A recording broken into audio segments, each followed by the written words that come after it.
Sa Panlasa Nindong, ngayon po magluluto po tayo ng nilagang baboy.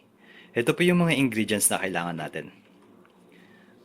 Pig, cabbage, saba banana, onion, garlic, potato, black pepper, fish sauce, and kakailangan din po natin ng beef broth and cooking oil. Next step, papainitin po lang natin yung mantika. Tapos pwede na po natin ilagay yung bawang at saka yung sibuyas.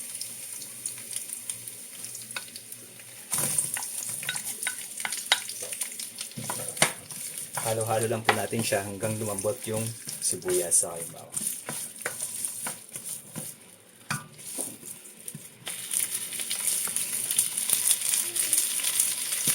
Ngayon malambot na po yung bawang, pwede na po natin ilagay yung pork. Baboy.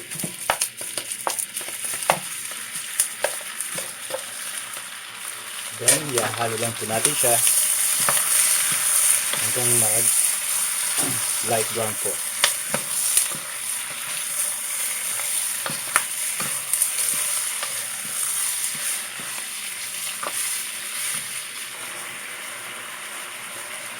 Yan po, medyo brown na po siya. Pwede na po natin ilagay yung beef broth.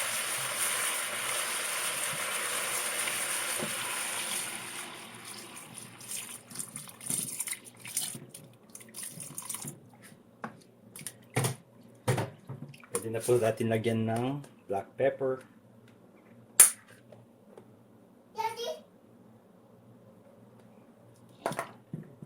Tapos, hayaan po lang natin kumulat. Hintayin po natin lumambot yung karne. And then we'll go to the next step. Ngayong malambot na po yung karne natin, pwede na po natin ilagay yung potato at saka yung saba. Para po, paano nyo po malalaman kung malambot na yung karne, tusukan nyo lang po ng tinidor.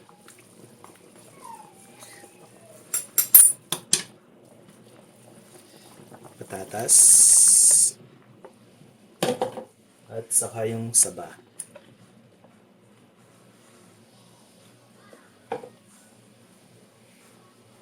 Then, takpan lang po natin to for 5 minutes. Then we go to the next step.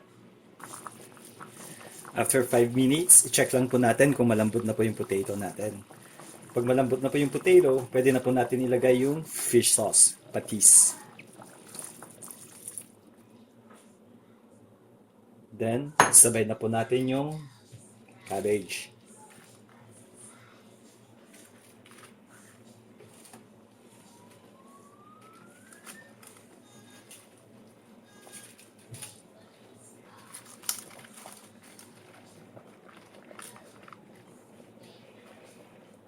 Palambutin po lang natin siya.